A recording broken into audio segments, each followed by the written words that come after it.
ఈద రామకృష్ణ గారు, LIC share గురించి మాట్లాడదాం అనుకుంటున్నా.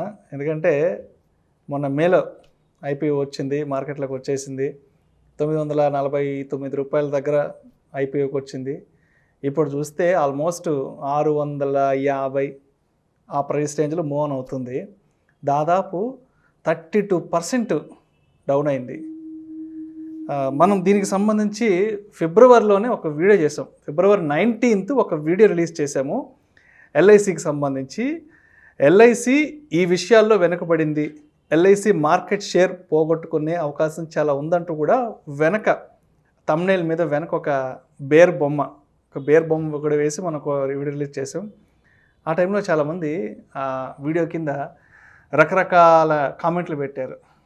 ఈదర్ రామకృష్ణ గారికి ఏమీ తెలియదు, ఈదర్ రామకృష్ణ గారికి అసలు మార్కెట్ మీద ఎటువంటి సదుద్దేశం లేదు, ఎల్ఐసి మీద సదుద్దేశం లేదంటూ రకరకాల నెగిటివ్ కామెంట్స్ పోస్ట్ చేశారు. మరి ఇప్పుడు ఏంటి పరిస్థితి అంటారు? మరి అటువంటి వాళ్ళకి మీరు ఎటువంటి సమాధానం చెప్తారు? అంటే ఆ వీడియో మనం చేసినప్పుడు పూర్తి వాస్తవాలు చెప్పడం జరిగిందండి. అంటే ఎల్ఐసిని పూర్తిగా అవాయిడ్ చేయండి అని చెప్పాం. అంటే ఎల్ఐసి ఐపీఓకే సబ్స్క్రైబ్ చేయొద్దని చెప్పాం. జనరల్గా మనకి బ్యాడ్ కామెంట్స్ అంటే కామెంట్స్ని రాసేవాళ్ళు వాళ్ళకు ఉండే ఇన్ఫ్లుయెన్సెస్ వేరేగా ఉంటాయండి. అంటే వాళ్ళు బయట ప్రపంచంలో చూస్తున్నప్పుడు ఎక్కువ మంది అనలిస్టులు కానీ బ్రోకింగ్ సంస్థలు కానీ వీళ్ళందరూ బై రికమెండేషన్ ఇవ్వడం జరిగింది ఎల్ఐసిని. అందరూ కొనమని చెప్పారు. అలాంటి సందర్భంలో మనం ఒకళ్ళమే నెగిటివ్గా వద్దు, అవాయిడ్ చేయండి, మీరు ఎల్ఐసికి అప్లై చేయొద్దని మనం చెప్పడం అనేది కొంచెం నెగిటివ్గా తీసుకొని ఉండొచ్చు. రుచించలేదని మీరు అనేది కరెక్టే. అదే సందర్భంలో ఎక్కువ మంది కొనమని చెప్తున్నప్పుడు మనం నెగిటివ్గా వద్దని చెప్పడం అనేది కూడా ఆ విషయం మీద వాళ్ళు ఆ విధంగా కామెంట్స్ పెట్టి ఉండొచ్చు. అంటే బహుశా వాళ్ళు కూడా ఇన్ఫ్లుయెన్స్కి గురై ఉంటారండి. అంటే పాజిటివ్గా ఉంటుంది, పెద్ద ఐపీఓ పెద్ద బజ్ క్రియేట్ చేసింది, అది కూడా పోస్ట్ పోన్ అయ్యి రెండో సందర్భం ఒక నెలన్నర ముందు రావాల్సిన ఐపీఓ లేట్గా రావటం. ఈ చాలా సంవత్సరాలు పబ్లిక్కి మంచి సర్వీస్ ఇచ్చిన కంపెనీ ఎల్ఐసి.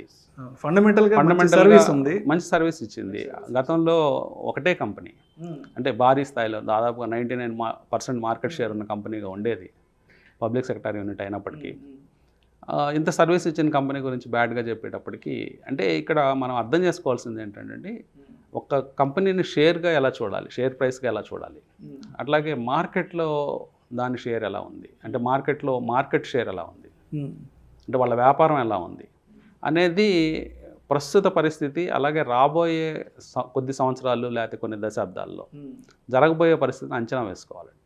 అంచనా వేసుకుని మనం ఇది ఇన్వెస్ట్మెంట్కి అనుకూలంగా ఉందా లేదా అనేది మనం డిసైడ్ చేసుకోవాలి.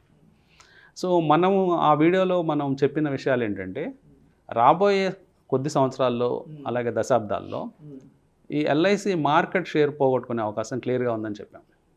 సో మార్కెట్ షేర్ క్రమేణప్పి తగ్గే అవకాశాలు ఉన్నాయండి. అంటే వీళ్ళు టెక్నాలజీలో చాలా వీక్గా ఉన్నారు. మంచి సాఫ్ట్వేర్స్ అంటే మిగతా అన్ని కంపెనీస్ వెబ్ బేస్డ్ ఆన్లైన్లో డిజిటల్ పరంగా కొంత చాలా అడ్వాన్స్డ్గా ఉన్నారు. వీళ్ళు కేవలం ఒకే స్ట్రాటజీని ఏజెంట్ ద్వారానే సబ్స్క్రిప్షన్స్ చేయటం, ఈ విషయంలో చాలా వెనకబడి ఉన్నారు. అందువల్ల ఒక మార్కెట్ షేర్ పోతుంది. అట్లాగే ఎల్ఐసి చాలా మారాల్సిన అవసరం ఉంటుందండి. ఇప్పుడు పోటీ పడుతున్న వ్యక్తులు కనుక మనం చూసినట్లయితే, సంస్థలతో కనుక చూసినట్లయితే, ముఖ్యంగా హెచ్డిఎఫ్సి, ఐసిఐసిఐ, యాక్సిస్ బ్యాంకు, పెద్ద సంస్థలతో వాళ్ళు ఇన్సూరెన్స్ విభాగంలో ఇప్పుడు పోటీ పడాల్సి ఉంటుంది. ఎవరూ లేనప్పుడు మనం లీడర్గా ఉండడం వేరు, వేరే రంగాల్లో అతిపెద్ద లీడర్స్, బ్యాంకింగ్ రంగంలో అతిపెద్ద లీడర్స్తో ఇప్పుడు ఫైట్ చేయాల్సి రావటం అనేది భవిష్యత్తులో చాలా గడ్డు రోజులు వచ్చే అవకాశం ఉందండి. ఈ విషయాలన్నింటినీ ఎప్పుడు కూడా స్టాక్ మార్కెట్లో ఉన్నప్పుడు దానికి ఒక కొలమానం ఉండదు. గొప్ప కంపెనీ అని చెప్పుకోవడానికి అవకాశం ఉంటుంది. ఎప్పుడైతే స్టాక్ మార్కెట్లోకి వచ్చిన తర్వాత దానికి ఒక బెంచ్ మార్క్ వచ్చేస్తుంది. అంటే షేర్ ప్రైసే ఆ బెంచ్ మార్క్. షేర్ ప్రైస్లోనే ఆ కంపెనీ యొక్క స్ట్రెంత్ అంతా రిఫ్లెక్ట్ అవుతూ ఉంటుంది. అదే మీరు ఓపెన్ కామెంట్స్లో చెప్పినట్టు దాదాపుగా 32% షేర్ కొలాప్స్ అవ్వడం జరిగింది.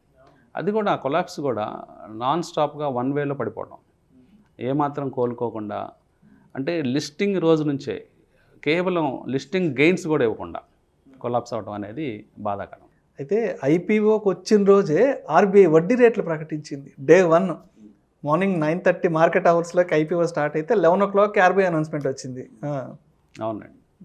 అంటే ఆర్బీఐ పరిస్థితి అలా ఉందండి. అంటే ఇన్ఫ్లేషన్ అడ్డు అదుపు లేకుండా పెరగటం, అంటే ఈవెన్ మనకి ఇచ్చే నెంబర్స్ కూడా చాలా టాక్టికల్గా, అంటే చిన్న నెంబర్స్ ఇస్తున్నారు. అంటే సహజంగా మన బయట చూసినప్పుడు ఇన్ఫ్లేషన్ చాలా దారుణంగా పెరిగింది. అంటే గత 2 సంవత్సరాలకి ఇప్పటికీ ధరల విషయంలో పొంతనే లేకుండా పోయింది. కానీ వాళ్ళు ఒక్కొక్క సందర్భంలో ఒక్కొక్క నెంబర్స్ తీసుకొని వాటిని మసిపూసి మారేడుకాయ చేసి చిన్న నెంబర్స్ ఇవ్వటం, అప్పటికీ అది కూడా వాళ్ళు భరించడానికి దిశగా వెళ్తూ ఉంది. ఇంకొకటి క్రూడ్ ఆయిల్ ధరలు భారీగా పెరుగుతూ ఉన్నాయి. ఈ క్రూడ్ ఆయిల్ ధరలు ఇంకా ఇన్ఫ్లేషన్ ముందుకు తీసుకెళ్లే అవకాశాలు ఉన్నాయి. మెయిన్ మళ్ళీ ఎల్ఐసి టాపిక్ వస్తే మీరు అన్నట్లు అదే రోజు ఇంట్రెస్ట్ రేట్స్ పెంచినప్పటికీ అది ఐపీఓ డే కాబట్టి, అయినా కానీ పబ్లిక్లో చాలా మెయిన్గా పాలసీ హోల్డర్స్ ఎక్కువగా తీసుకోవడం జరిగింది. 2 to 3 times దాకా పాలసీ హోల్డర్స్ ఓవర్ సబ్స్క్రిప్షన్ చేశారు. ఎఫ్ఐఎస్ నుంచి డిఐఎస్ నుంచి నామమాత్రం పార్టిసిపేషనే కనిపించింది. ఎక్కువ రెట్లు ఓవర్ సబ్స్క్రిప్షన్ అనేది జరగలేదు. అప్పుడే మనకి ఎల్ఐసి వీక్గా ఉందని మనం అర్థం చేసుకోవాలి. కానీ చాలామంది ఇప్పటికే స్టాక్లో ఇరుక్కొని పోయి ఉంటారు. సో వాళ్ళు ఏంటంటే భవిష్యత్తులో ఏదైనా పుల్ బ్యాక్ వచ్చినా, మార్కెట్స్ కొంత రికవరీ అయినా ఈ పుల్ బ్యాక్స్లో ఎగ్జిట్ అవ్వడం మంచిదని చెప్తాను. అయితే ఇప్పుడు ఈ ఐపీఓలు వస్తున్నప్పుడు బయట పెద్ద పెద్ద సంస్థలంతా కూడా బై చేయమని ఎక్కువ చెప్తుంటారు, అవాయిడ్ చేయండి అని మాత్రం ఎవ్వరు చెప్పరు. ఎందుకు ఆ ఒక్క విషయాన్ని ఎలా దాచిపెట్టేస్తుంటారు? అంటే ఇక్కడ ఒక సీక్రెట్ ఉందండి. సీక్రెట్ ఉందా? పెద్ద కాన్ఫిడెన్షియలా? కాన్ఫిడెన్షియల్ అంటే ఓపెన్ సీక్రెటే. Open secret, right. ఆ సీక్రెట్ ఏంటంటే ఏ ఐపీఓ ఇవ్వాలన్నా దానికి కొన్ని సంస్థలు పనిచేయాలి. సంస్థలు పనిచేయాలి, బ్యాక్గ్రౌండ్లో. మనం చూస్తాం మర్చెంట్ బ్యాంకర్స్ అంటాం, బ్యాంకింగ్ సంస్థలు, ఇష్యూని రన్ చేసేవాళ్ళు, ఈ రోడ్ షో నడిపేవాళ్ళు, ఇవన్నీ పెద్ద పెద్ద సంస్థలు ఉంటాయి. జనరల్గా వాళ్ళకి సంబంధించిన కంపెనీలే రీసెర్చ్ కంపెనీస్ ఉంటాయి. సో మనం ఒక పక్కన ఆ సంస్థను ముందుకు తీసుకెళ్తూ మళ్ళీ అదే సంస్థను మనం అవాయిడ్ చేయాలని మన సిస్టర్ కన్సర్న్తో చెప్పించడం బాగోదు. అందుకని చెప్పేసి ఆ సంస్థలు కూడా, ఆ యూనిట్స్ కూడా బై అని చెప్తాయి. ఇప్పుడు ఒక పెద్ద కంపెనీకి హెచ్డిఎఫ్సి బ్యాంకు మర్చెంట్ బ్యాంకర్గా ఉంటే దాని sister concern HDFC securities limited by అనే చెప్తుంది. అవాయిడ్ అని చెప్పలేదు. దానివల్ల పబ్లిక్ ఏమనుకుంటారంటే ఈ సంస్థ బై చెప్పింది కాబట్టి మనం బై చేసేసుకోవచ్చామా అని అనుకుంటారు. అది అది అది సూక్ష్మంగా మనం తెలుసుకోవాల్సిన విషయాలు. ఆ సూక్ష్మంగా గ్రహించలేకపోతే మనం ఆటోమేటిక్గా రాంగ్ ఐపీఓస్కి వెళ్ళిపోయే అవకాశం ఉంది. అలాగే షేర్స్ విషయంలో కూడా అలాగే ఉంటుంది. ఇప్పుడు మీరు జనరల్గా ఎక్కడైనా బ్రోకింగ్ సంస్థలు ఇవన్నీ కూడా చాలా రిపోర్ట్స్ ఇస్తూ ఉంటాయి. ఇవన్నీ కూడా బై రిపోర్ట్స్ ఇస్తాయి, బై అని ఇస్తాయి. ఏ కంపెనీ కూడా పలానా కంపెనీ ఇప్పుడు బాగలేదు సెల్ అని ఇవ్వదు. ఏ రీసెర్చ్ కంపెనీ కూడా రేర్గా సెల్ ఇస్తాయి.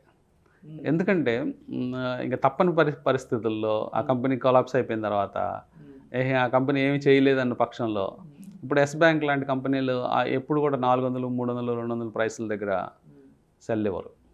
15 రూపాయల దగ్గర సెల్ ఇస్తారు. అప్పటికి జరగాల్సిన నష్టం అంతా జరిగిపోతుంది. కాబట్టి ఇది మనం జాగ్రత్తగా గమనించాల్సి ఉంటుందండి. జాగ్రత్తగా గమనించి మళ్ళీ మన రీసెర్చ్ మనమే చేసుకోవాల్సిన అవసరం ఉంటుంది. అంటే ఈ ఫండమెంటల్ చెక్స్ ఎలా చేసుకోవాలి అన్నీ కూడా ప్రాపర్గా నేర్చుకుంటే మనకి అవన్నీ అవగాహనలోకి వచ్చే అవకాశం ఉంది. మరి ఇప్పుడు ఈ ఎల్ఐసి షేర్లు ఎవరైతే ఐపీఓలో కొన్నారో లేదంటే కొంతమంది సెకండరీ మార్కెట్లో కొన్నారో, మరి ఆ షేర్లను అలానే దాచిపెట్టుకోవాలంటారా లేదంటే అమ్మేసుకోవచ్చు అంటారా? లాంగ్ రన్కి ఒక 5-10 ఏళ్ళ వరకు పెట్టుకోవచ్చు అంటారా? ఏంటి పరిస్థితి ఇప్పుడు? వాటిని అసలు ఏం చేయాలంటారు? ముఖ్యంగా అది ఏమాత్రం మళ్ళీ ఐపీఓ ప్రైస్ కానీ హిట్ అయితే, ఐపీఓ ప్రైస్ హిట్ అయితే అంటే మనం ఏదైతే డబ్బులు చెల్లించి కొంటామో ఆ ప్రైస్ హిట్ అయితే ఎగ్జిట్ అవ్వమని చెప్తానండి. అంటే 900కి తాగితే ఎగ్జిట్ అవ్వమని చెప్తాను. ఇప్పుడు ఫండమెంటల్గా చెక్ చేస్తే పిఈ రేషియో దాదాపుగా 104 ఉందండి. అంటే ఇప్పుడున్న పరిస్థితి ప్రకారం డబ్బు సంపాదించుకుంటూ వెళ్తే, ఇప్పుడు ఆదాయాల ప్రకారం చూస్తే 104 సంవత్సరాలకు కానీ ఆ కంపెనీ మొత్తం ఇప్పుడున్న 4 లక్షల కోట్లు సంపాదించలేదు మార్కెట్ క్యాప్ని. అంటే చాలా ఎక్స్పెన్సివ్ రేట్లో ఉంది. సో ఈ ఎక్స్పెన్సివ్ రేట్ అనేది తగ్గాలి, ఎక్స్పెన్సివ్ కాదు అనిపించుకోవాలి అంటే రాబోయే సంవత్సరాల్లో ఎల్ఐసి కంపెనీ భారీగా సంపాదించాల్సి ఉంటుంది. ప్రస్తుతం వస్తున్న 4,000 కోట్ల నెట్ ప్రాఫిట్ సంవత్సరానికి అది ఏమాత్రం సరిపోదు. కనీసం ఒక 40,000 కోట్లు లేకపోతే కనీసం ఒక 20,000 కోట్ల రూపాయలు సంపాదించే కంపెనీగా ఎదగాలి సంవత్సరానికి. సో 20,000 కోట్లు సంపాదించాలంటే ఇప్పుడున్న ఆదాయం నెట్ ప్రాఫిట్ కంటే 5 రెట్లు ఎక్కువ సంపాదించాలి. అంటే బిజినెస్ పెంచుకుంటారా, మార్జిన్ తగ్గించుకుంటారా, ఏం చేస్తారనేది ఆ కంపెనీ స్ట్రాటజీలో ఉంటుంది. కానీ మనం చెక్ చేయాల్సింది యాజ్ ఇన్వెస్టర్గా ఈ ఫండమెంటల్స్ ఇంప్రూవ్ అవుతున్నాయా లేదా, ప్రతి సంవత్సరం ప్రతి క్వార్టరు నెంబర్స్ పెరుగుతున్నాయా లేదా అని చెక్ చేయాలి. నెంబర్స్ పెరిగే అవకాశాలు తగ్గుతున్నాయి. అంటే ఇదివరకు అంటే ఒకటి మనం మార్కెట్ షేర్ తగ్గుతుంది అంటే మార్కెట్లో వాళ్ళ వాటా తగ్గుతుంది అనేది క్లియర్. కానీ ఓవరాల్గా బేస్ పెరగచ్చు. మార్కెట్ మొత్తం బేస్ అంటే ఇన్సూరెన్స్ సబ్స్క్రైబర్స్ పెరగచ్చు. ఇన్సూరెన్స్ తీసుకునే సబ్స్క్రైబర్స్ బేస్ పెరగచ్చు. ఆ బేస్ పెరగడం వల్ల మార్కెట్ షేర్ తగ్గినప్పటికీ ఆదాయం పెరిగే అవకాశం ఉంది. ఇలాంటి సున్నితమైన విషయాల్ని రిజల్ట్స్లో వాళ్ళు కనుక అబ్జర్వ్ చేసినట్లయితే కంపెనీ ప్రాఫిటబుల్గా ముందుకెళ్తుందా లేకపోతే వీక్ అవుతుందనే తెలుసుకోవాలి. ఫర్ ఎగ్జాంపుల్ మార్కెట్ షేర్ తగ్గుతున్నా కానీ పెరిగే కంపెనీస్ కొన్ని ఉంటాయి. ఎగ్జాంపుల్ చెప్పాలంటే ఆటోమొబైల్ సెక్టార్లో ఫస్ట్లో మారుతికి 80% షేర్ ఉండేది ఒక 20 సంవత్సరాల క్రితం.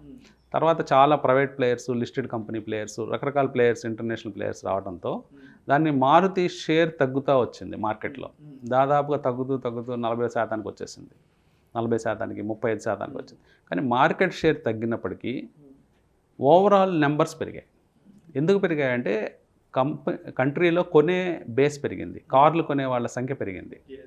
అందువల్ల బేస్ పెరగడం వల్ల మార్కెట్ షేర్ తగ్గినప్పటికీ ఆదాయాలు పెరిగే అవకాశం ఉంది. అలాంటిది ఏమన్నా జరగబోతుందా విస్ఫోటనం అంటే ఎల్ఐసి అంటే ఇన్సూరెన్స్ రంగంలో అనేది మీరు గమనించుకోవాలి ఎల్ఐసి హోల్డర్స్.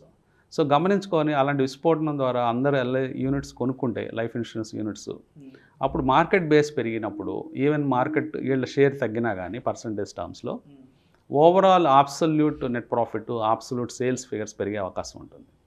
అలాంటిది ఏమన్నా జరిగితే మళ్ళీ షేర్ కోలుకునే అవకాశం ఉంటుంది. కానీ అవి ప్రస్తుతానికైతే క్లియర్గా కనిపించడం లేదు. అయితే నాకు ఒక విషయం స్పష్టంగా చెప్పండి. ఇప్పుడు ఎల్ఐసి నుంచి నేర్చుకున్న పాఠాలు, గుణపాఠాలను దృష్టిలో పెట్టుకొని మరి కొత్తగా మార్కెట్లోకి కొత్త ఐపీఓలు వస్తే ఐపీఓ వచ్చిన వెంటనే కొనడం మంచిదంటారా, సెకండరీ మార్కెట్లోకి వచ్చిన తర్వాత ఒక 2-3 నెలల వరకు వెయిట్ చేసి అప్పుడు కొనుక్కోవడం బెటర్ అంటారా? సో ఏది మంచిదంటారు? ఐపీఓ ఉన్నప్పుడు కొనమంటారా, సెకండరీ మార్కెట్లోకి వచ్చాక కొనడం మంచిదంటారా? అంటే ముందుగా మనము ఆ ఐపీఓకి వచ్చే కంపెనీ యొక్క ఫండమెంటల్స్ చెక్ చేసుకోవాలండి. కొన్ని వెబ్సైట్స్లో దొరుకుతాయి మీకు ఫండమెంటల్స్ అన్ని, ఇంటర్నెట్లో దొరుకుతాయి. అట్లాగే రెడ్ హెరింగ్ ప్రాస్పెక్టస్ రిలీజ్ చేస్తారు. ఆ రెడ్ హెరింగ్ ప్రాస్పెక్టస్లో చదువుకోవచ్చు. ఇవన్నీ చదివిన తర్వాత అది ఎంత పిఈ రేషియోలో ఇస్తుంది, ప్రైస్ టు ఎర్నింగ్స్ రేషియో అంటాం, ఎంత పిఈ రేషియోలో ఇస్తుందో చూసుకొని అది ఇండస్ట్రీ పిఈ రేషియో, ఆ పర్టికులర్ ఇండస్ట్రీ ఏదైతే సెక్టార్ నుంచి వస్తుందో ఐపీఓ ఆ సెక్టార్ పిఈ రేషియో ఎలా ఉంది, అంటే ప్రీమియం డిమాండ్ చేస్తున్నారా లేకపోతే డిస్కౌంట్లో దొరుకుతుందా అనేది మనం కంపేర్ చేసుకున్నట్లయితే ఇప్పుడు మనం కొనబోయే కంపెనీ వాల్యూ కంపెనీయా లేకపోతే గ్రోత్ ఉండే కంపెనీ. ఇప్పుడు జనరల్గా గ్రోత్ ఉండే కంపెనీస్ అయితే మీకు ఎక్కువ పిఈ రేషియోలు ఉంటాయి, ఇండస్ట్రీ పిఈ రేషియో కంటే ఎక్కువ పిఈ రేషియోలు ఉంటాయి. అదే గ్రోత్ కాకుండా వాల్యూ కంపెనీస్ అయితే ఇండస్ట్రీ పిఈ రేషియో కంటే తక్కువ పిఈ రేషియోలు ఉంటాయి. ఇలాంటి ఫండమెంటల్ చెక్స్ కనుక మీరు చేసుకున్నట్లయితే ఆ కంపెనీని కొంచెము అనలైజ్ చేయగలుగుతారు. అంటే అది మంచి కంపెనీయా చెడ్డ కంపెనీయా, మార్కెట్లో బ్రాండ్ ఎలా ఉంది, అటు సేల్స్ ఎలా ఉన్నాయి, ఇవన్నీ కూడా వాళ్ళు బేసిక్ ఇన్ఫర్మేషన్ ఇస్తారు. అట్లాగే మనం మార్కెట్లో కూడా చెక్ చేసుకున్నట్లయితే సో కొంత ఇన్ఫర్మేషన్ ఇంటర్నెట్ ద్వారా ఈ రీసెర్చ్ రిపోర్ట్స్ ద్వారా తెలుసుకోవచ్చు. అయినప్పటికీ ఫైనల్గా మనం ఆలోచించుకొని ఫండమెంటల్లీ ఇది ఓకే కంపెనీ, వాళ్ళు ఇచ్చే ప్రైస్ అనేది బ్యాలెన్స్ అవుతుంది. అంటే ఆ ప్రైస్ని ఆ ఫండమెంటల్ స్ట్రెంగ్త్ని ఒక బ్యాలెన్సింగ్ స్ట్రైక్ కానీ చేయగలిగితే అలాంటి కంపెనీస్ అన్నింటిలో మనం ఐపీఓస్లోకి ఇన్వెస్ట్ చేయొచ్చు. రైట్. అంటే కొంతమంది ఐపీఓస్ని ఎలా ట్రీట్ చేస్తారంటే కంటిన్యూస్ ప్రాసెస్ లాగా ఇన్వెస్ట్ చేసుకుంటూ వెళ్తారు. అంటే నాకు 10 కంపెనీస్లో 2 కంపెనీసే పోతాయి, మిగతా 8 కంపెనీలో డబ్బులు వస్తాయని అట్లా ఒక్కొక్కళ్ళు ఒక స్ట్రాటజీ ఫాలో అవుతూ ఉంటారు. సో అలాంటి స్ట్రాటజీ ఉన్న వాళ్ళకి డిఫరెంట్గా ఉంటుంది IPO market. Thank you sir, thank you so much either Ramakrishna గారు. ఇప్పుడున్న పరిస్థితుల్లో ఎల్ఐసి పరిస్థితి ఏంటి అనే అంశం గురించి ప్రేక్షకులకు మీ విశ్లేషణ ద్వారా చాలా చక్కగా వివరించారు. Thank you so much sir. Thank you అండి.